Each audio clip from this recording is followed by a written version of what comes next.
Inicialmente queria então agradecer o convite que me foi feito, particularmente pela irmã Terezinha, né, para participar desse seminário. E, as outras instituições organizadoras desse seminário, né, desse curso. É um prazer estar aqui já com pessoas conhecidas como o Hélio, de longa data, onde tive o prazer de reencontrar o professor Leonardo.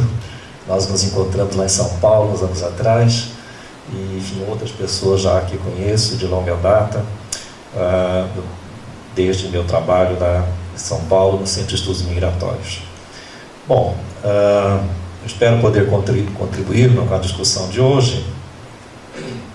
Bom, a minha experiência tem sido, como já falei, em São Paulo durante vários anos, pesquisando a questão dos hispanos americanos, particularmente os bolivianos, que trabalham, continuam chegando, né, para as oficinas de costura, né? Então, semana passada ainda vi uma reportagem sobre os bolivianos. Nossa, parece que não mudou nada, né? Quase 20 anos da pesquisa que eu fiz, a primeira pesquisa, e falei, nossa, as estratégias não mudou nada. Parece que a coisa, claro que a realidade mudou, ficou mais complexa, né? Eles avançaram, conquistaram direitos, mas aquele esquema de contratação continua o mesmo. Bom, isso à parte. E agora, né, com essas novas migrações, onde trabalho em Manaus, lá não tem boliviano, mas um grupinho pequeno, não trabalho com bolivianos lá, comecei pesquisando peruanos e colombianos para a Amazônia, Manaus, e agora vieram os haitianos. Quer dizer que eu nunca trabalhei com essa questão de haitianos, migrações caribenhas, e agora os haitianos, né, onde atravessaram o meu caminho, enfim, eles me escolheram, quer dizer, o objeto que escolhe, né, o pesquisador. Nesse caso foi eles que me escolheram. Então, agora é um grande desafio, porque eu não estudei, não conhecia nada, pouco do Caribe, e é um grande desafio.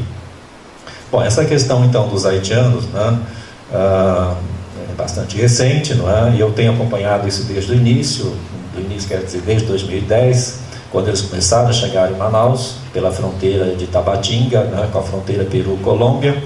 E aí eu comecei, então, a me aproximar e acompanhar essa questão dos haitianos lá, especificamente em Manaus. E estamos tentando ampliar, né, com a questão do Acre também. Há 15 dias eu estive no Acre, lá em Brasileia, também acompanhando essa situação da fronteira, né, que é bastante complicada, é uma tragédia. Eu nunca tinha visto tanta gente, né, acumulada lá no galpão, realmente um campo de refugiado. Então, isso realmente chama muita atenção, né? Quer dizer, essa situação da fronteira, né? Essa questão da tensão, dessa questão liminar, né, do migrante na fronteira, né? Eu vou falar um pouquinho sobre isso.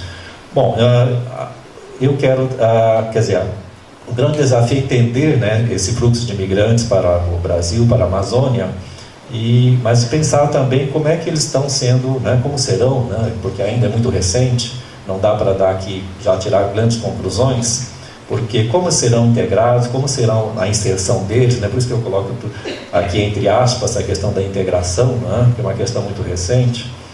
Então eu começo de refugiados a imigrantes, né? A presença haitiana em Manaus, os desafios da integração.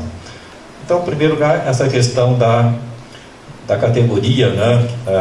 Refugiado ou imigrante, quer dizer, eles chegam na fronteira e solicitam o protocolo, né? A condição de refugiados.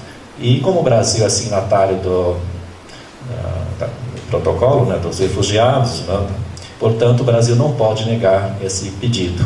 E aí então eles recebem o protocolo de refugiado, isso é encaminhado a Brasília, ao CONAR, CENIG, por aí vai, né? Então, e depois o Brasil lhes concede esse visto humanitário, né?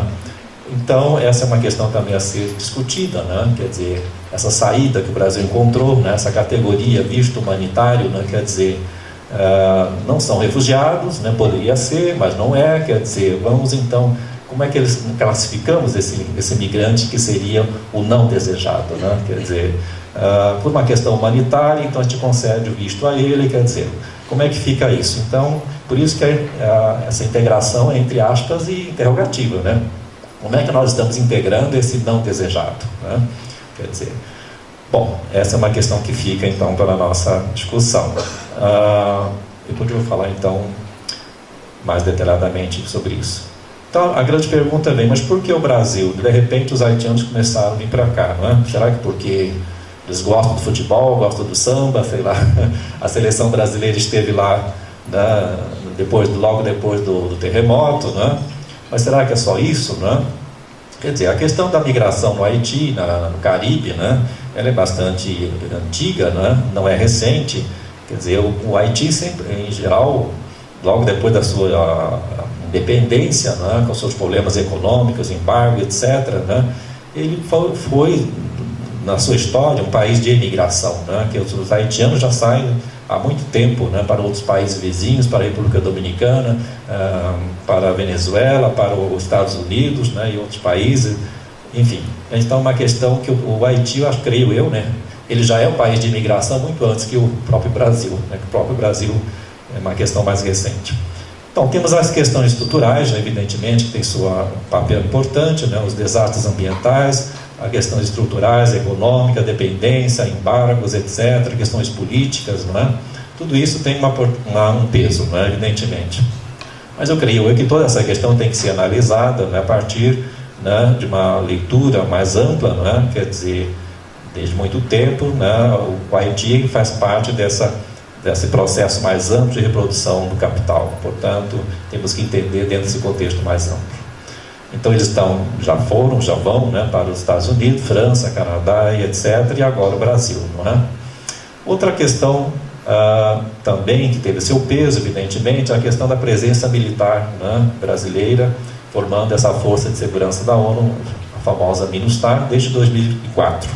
Então, quer dizer, se os haitianos estariam invadindo o Brasil, como diz a imprensa, né, os brasileiros já invadiram o Haiti antes, né, muito antes, quer dizer, essa questão também tem que ser considerada, não é?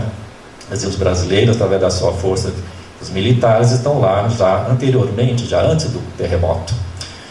Bom, outra questão também, essa questão da economia brasileira, que estaria crescendo, oferecendo empregos, né? Essa questão que o Brasil passou a ser o país das oportunidades, etc., né? E outra coisa que vai se criando, então vai se construindo o imaginário, né? Esse imaginário sobre o Brasil, né? Então tem várias questões que vão sendo linkando, né? Vão se constituindo, vão criando, né, um terreno fértil para a criação desse imaginário sobre o Brasil. E a gente vai conversando com eles, como eu já tenho conversado muito com vários deles, eles falam: o Brasil, né, um país de oportunidade, um país que acolhe os haitianos. Então, recentemente no Acre, eles me diziam: bom, apesar das dificuldades aqui da fronteira, mas o brasileiro acolhe os haitianos. Muito diferente na República Dominicana, onde eles são discriminados, eles falam isso. Quer dizer, então, essa é uma questão a ser considerada, né? E eles falam. Outra questão é a facilidade de entrar pelas fronteiras. Então, nossa grande faixa de fronteira, quer dizer, com pouco controle, né? Então, essa é uma questão também, a nossa fragilidade, né? Essa questão, esse aparato está crescendo. A Polícia Federal está aumentando a fiscalização, e ela fechou a fronteira em 2012 lá no Acre com o Peru, não é, etc. Então há várias situações de tensão e tensões, não é, nessa fronteira, nessa longa fronteira, não é? Então, mas em Tabatinga também o controle aumentou depois de 2012, depois da resolução. Mas recentemente eles continuam chegando por Tabatinga e mais ainda pelo Acre. Bom, solicitar refúgio seria então uma estratégia, não é? Quer dizer, se eles não são os desejados, se eles não podem entrar pela porta da frente, pelo aeroporto, né? Então, fazer esse longo percurso, né, saindo do Haiti, pela República Dominicana, Panamá, Equador, Peru, etc., até chegar na fronteira brasileira, né? Então, por que fazer esse longo percurso, né? Quer dizer, essa é uma questão. E aí vem a criação dessa rota, que foi criada inicialmente, né, por alguns deles, depois que se configurou uma rota, né, pela Tabatinga, no Amazonas, e outra pelo Acre, né? Mas evidentemente que há a mediação desses chamados coiotes, né, que foram, de certa forma, direcionando, né, e facilitando então a entrada deles. Bom, essa é outra questão também a ser discutida, né, sobre a mediação, sobre essa questão dos atravessadores, dos coiotes. Mas há também que, evidentemente, como todo processo migratório, vão se criando as redes sociais, não é? Ou seja, aqueles que chegam já vão enviando informação para aqueles que ficam, não é? E vai se constituindo uma rede de informação, uma rede, né, social, enfim, familiar, não é?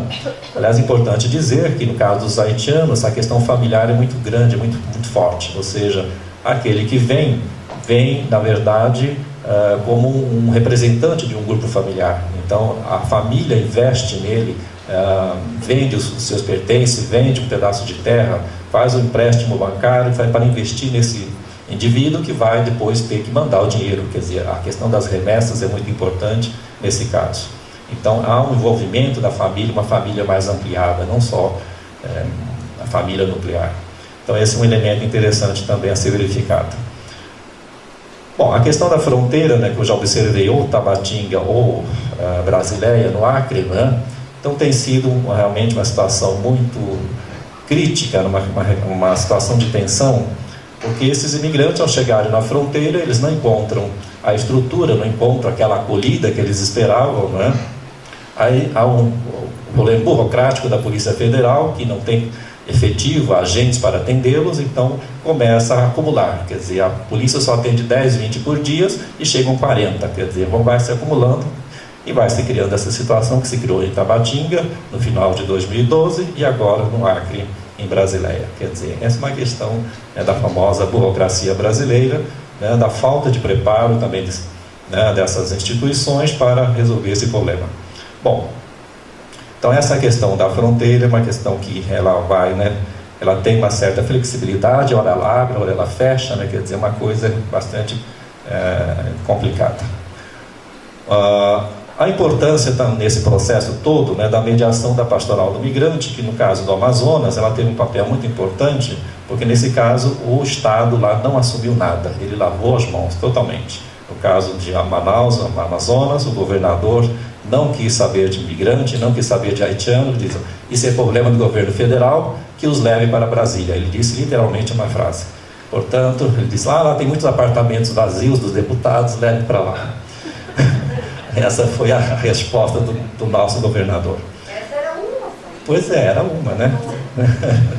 Então, já diferentemente no Acre, o governador teria tido uma outra postura, né? Quer dizer, de certa forma, resolveu ajudá-los, etc. Enfim, com todos os limites, evidentemente, mas a postura foi um pouco diferenciada.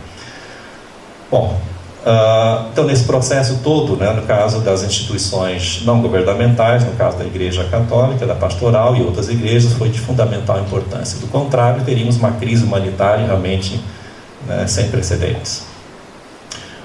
O visto humanitário, quer dizer, seria uma saída para não reconhecê-los como refugiados? Quer dizer, essa questão então do refúgio ou não refúgio, né, é uma questão a ser pensada, porque no caso, se o Brasil os reconhecesse como refugiados, como poderia, né, porque no Haiti é uma situação, porque a força de segurança, o MINUSTAH, quer dizer, se há um problema político, né, o Brasil está lá para resolver esse problema político, né, evidentemente, então poderia reconhecê-los também como refugiados políticos, ou também como refugiados ambientais, né, já que as próprias Nações Unidas já prevê essa possibilidade, quer dizer, dos refugiados ambientais, quer dizer, por que não os reconhece?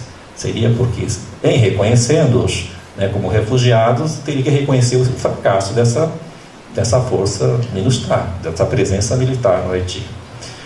Bom, outro fracasso, eu creio, dessa política, a política de cota, né? Quer dizer, em 2012, né, foi estabelecida a cota de 1.200 vistos anuais.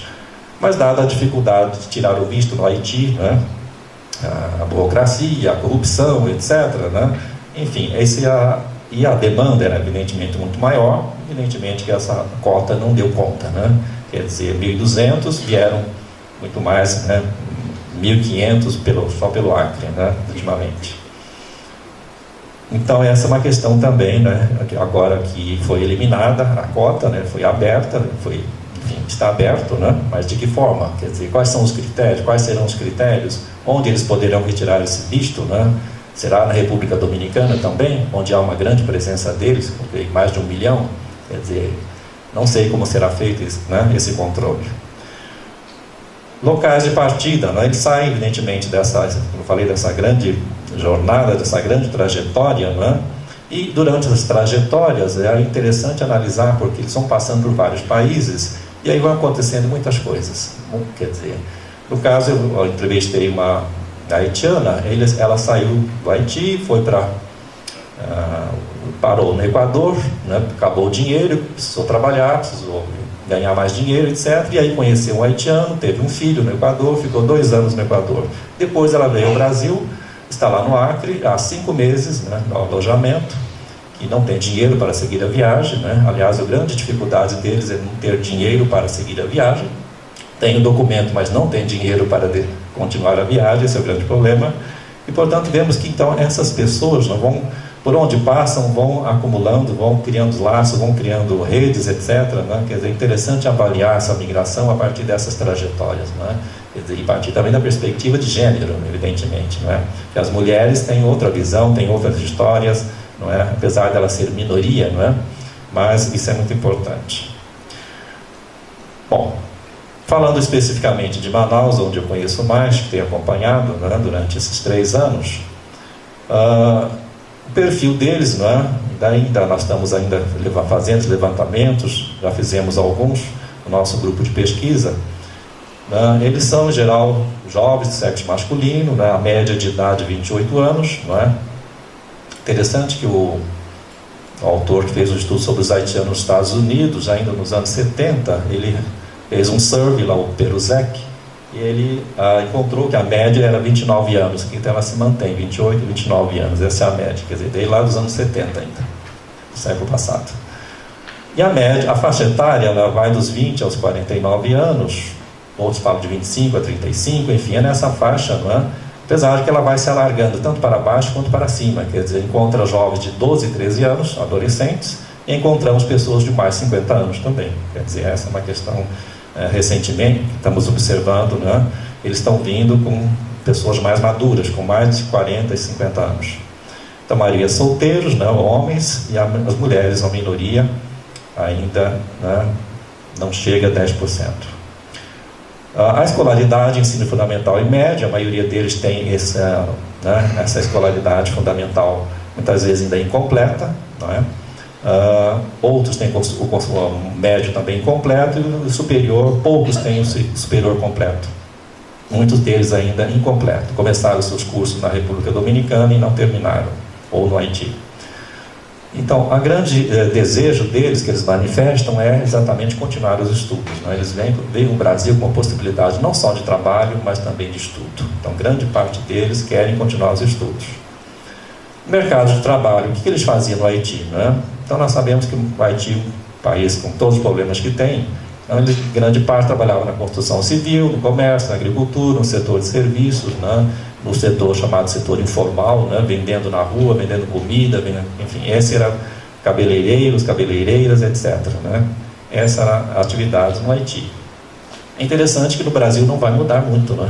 Quer dizer, eles vão se inserir também nesse mercado de trabalho com as mesmas profissões, praticamente, não é? Porque são esses trabalhos, esses empregos que lhes são oferecidos.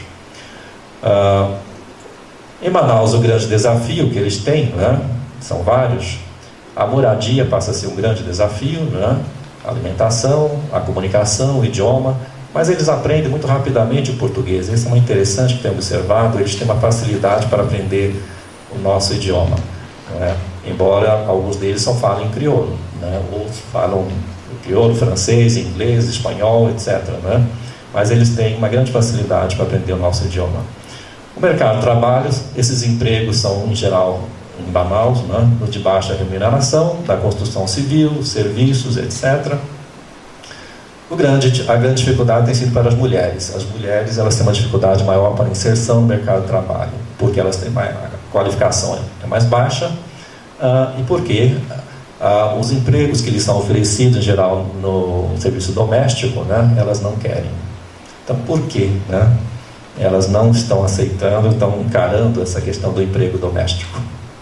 É uma questão, então, a ser né, buscar uma resposta.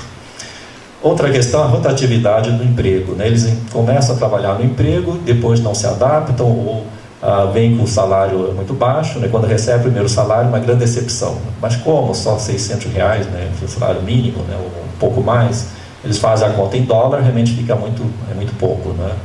Essa é uma grande ilusão que foi criada, né, seja pelos coiotes ou pela propaganda, né, que no Brasil ganhariam em dólar, ganhariam como relativamente igual nos Estados Unidos. Com essa ideia, né, propaganda que se faz. Já pode-se constatar o preconceito de alguns empregadores, lá em Manaus, né, que diz, não, eles não querem trabalhar, eles nem mudam muito de emprego, né, enfim, a gente não quer trabalhar. Então, essa é uma questão que vai se criando, né, um preconceito em relação a eles. A indiferença do governo estadual, que eu já falei, já mencionei, né, então não precisa comentar mais, não só do governo federal, mas da imprensa em geral. Uma colunista social também, né, disse, Manaus está ficando mais colorida, né? E ela falou, eles vão chegando sorrateiramente, devagarzinho, vão tomando nossos espaços, quer dizer, uma coisa assim muito de preconceito, né? Quer dizer, uma colunista social falando isso no seu blog, uma coisa muito triste. O papel das igrejas, das ONGs, que já mencionei, né, isso é fundamental, sobretudo em Manaus, porque sem elas, sem essa rede de apoio, eles, enfim, encontrariam muitas dificuldades. E a igreja lá tem sido, né, praticamente o consulado haitiano em Manaus, né, a igreja católica, particularmente. Eles chegam, já vêm com o endereço, já sabem onde chegar, onde ir, quer dizer, já criou-se toda uma rede, né, de apoio e de assistência. Então isso é interessante ver também que processos migratórios, seja aqueles históricos, né, seja os atuais, o papel das igrejas, né, isso é muito importante a gente estar observando. Quer dizer, o papel delas, seja na acolhida e também no processo de integração, que eu vou falar depois. Bom, aí vem a pergunta, integração, mas como, né? Quer dizer, até que ponto esses imigrantes, né, como nós estamos integrando, como eles estão se inserindo no nosso contexto. E aí, evidentemente, que é um conceito, né, bastante discutível, bastante amplo, não é? Quer dizer, de que forma, como, né? Quer dizer, do ponto de vista social, eles têm a condição de estar documentados no país, é uma situação diferenciada, né? Como eu já estudei, os bolivianos de São Paulo chegavam indocumentados, ficavam por um longo tempo sem documentos, sendo explorados, etc. No caso dos haitianos, isso não acontece, pelo menos, né, não está acontecendo inicialmente. Ou seja, eles recebem o documento, o protocolo e depois o visto humanitário, e, portanto, eles têm uma condição jurídica diferenciada. E isso é um elemento interessante, né? Então, isso poderá ser um elemento, né, basilador, que vai marcar essa diferença entre esse grupo e outros grupos, né, como o caso dos latinos, os hispanos americanos. Claro que agora é diferente, temos vários acordos, etc., não é? Mas na época que eu estudei não havia. Isso afasta então o perigo do trabalho escravo, né? A grande preocupação, inclusive da igreja, das ONGs, é exatamente que eles não caiam na malha do trabalho escravo, né? E há, enfim, já há alguns relatos. O mercado de trabalho, né? Como eles estão sendo inseridos, já falei sobre, então, os empregos em geral são de baixa valorização social, de baixa remuneração, não é?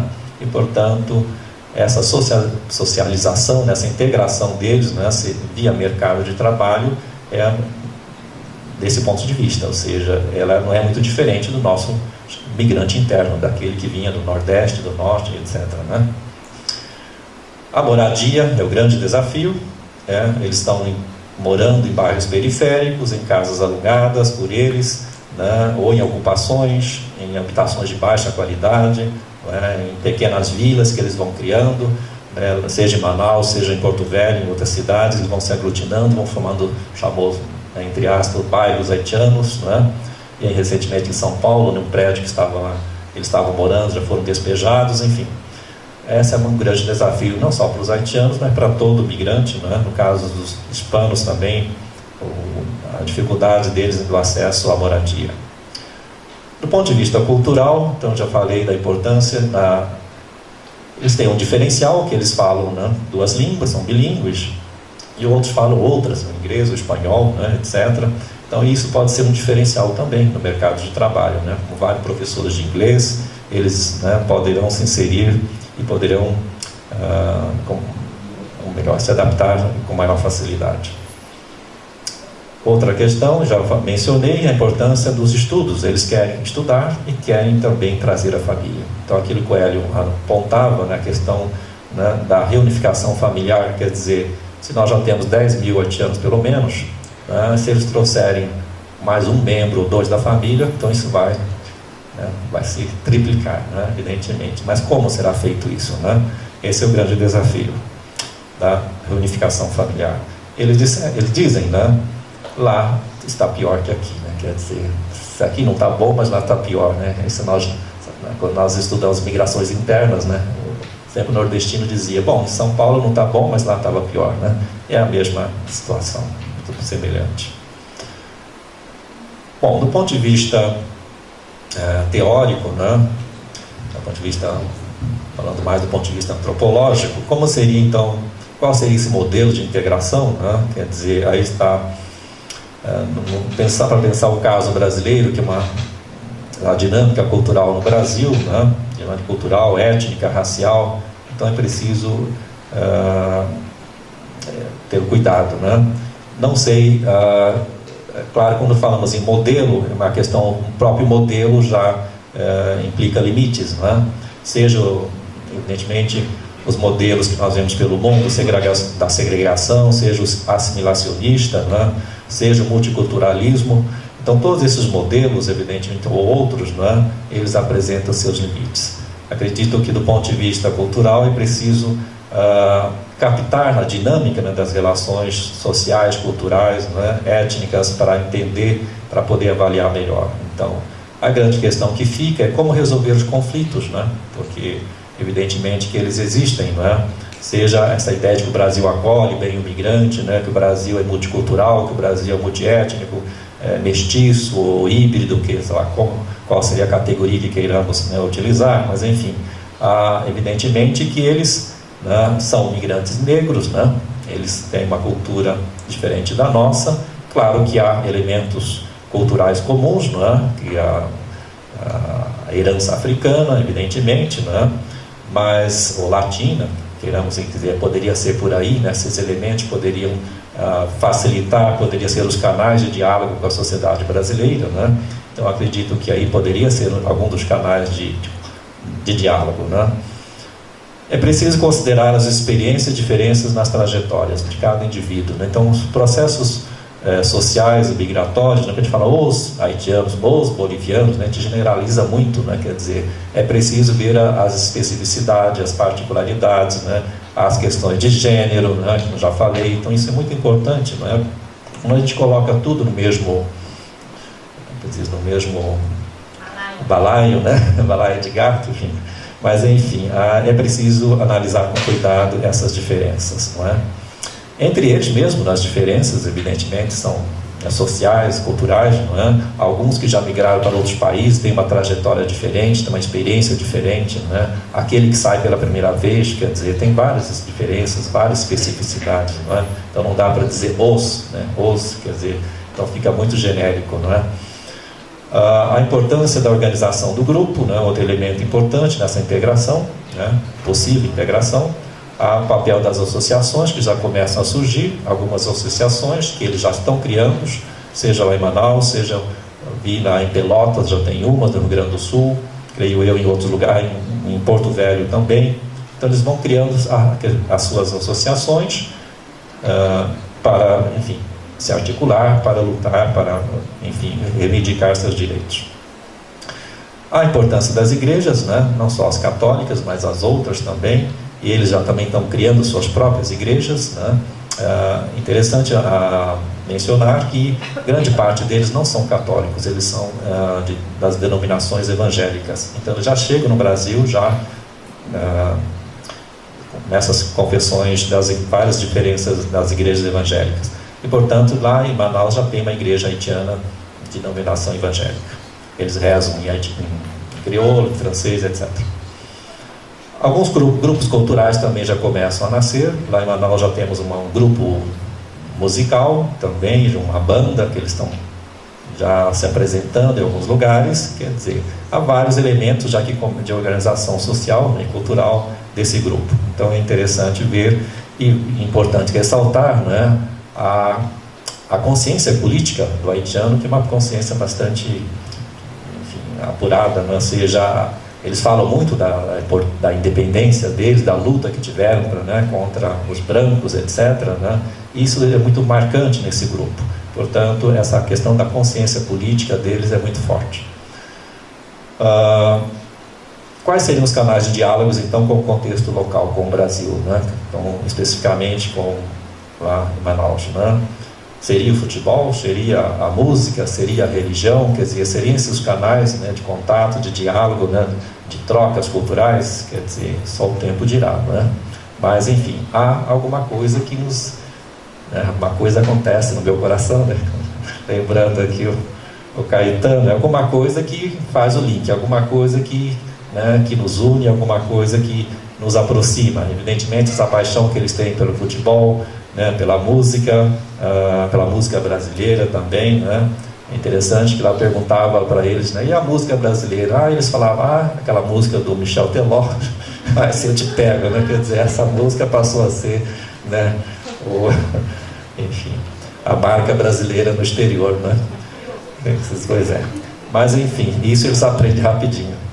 E a questão também religiosa, eu acho que é interessante, né, porque essa questão da herança africana, né, que há elementos de diálogo com o contexto brasileiro também. E aqui uma foto, né, que eu tirei lá no alojamento em Brasileia, né, quer dizer, essa coisa, né, do futebol, né, quer dizer, esse haitiano com a camisa 10, né, do Brasil, né, quer dizer, o que significa isso, né? Quer dizer, essa questão, né, seria apenas uma questão só de gosto pessoal, mas há uma questão nesse imaginário, né, que se vai se construindo sobre o Brasil, né? Não só entre os haitianos, mas entre outros também, né, evidentemente. Então essa é uma questão interessante, né? Quer dizer, eles dizem, o Brasil é um país grande, um país que acolhe, os brasileiros são muito bons, enfim, é claro que precisa relativizar também todos esses discursos, né? Mas isso é uma recorrência. Nas várias entrevistas que fiz, eles remarcam isso, sabe? Né? Esse diferencial na acolhida brasileira. Já em relação aos peruanos, né, eles falam horrores, quer dizer, a passagem pelo Peru é uma passagem muito dramática, onde eles são extorquidos, são roubados, etc., pela polícia ou pelos coiotes, enfim, do Peru. Então, essa é uma questão a ser observada nessas várias trajetórias. Enfim, eu acho que fica aí essas questões, né, para pensar, então, de que forma nós estamos integrando, né, esses imigrantes, esses não desejados, não é? Ou seja, a partir dos vários aspectos, seja do ponto de vista social, cultural, econômico, não é? E político. Então, acho que essa é uma questão a ser pensada, né, nessa nova política migratória que queremos construir no Brasil, né, para que de fato o Brasil seja um país democrático. Obrigado.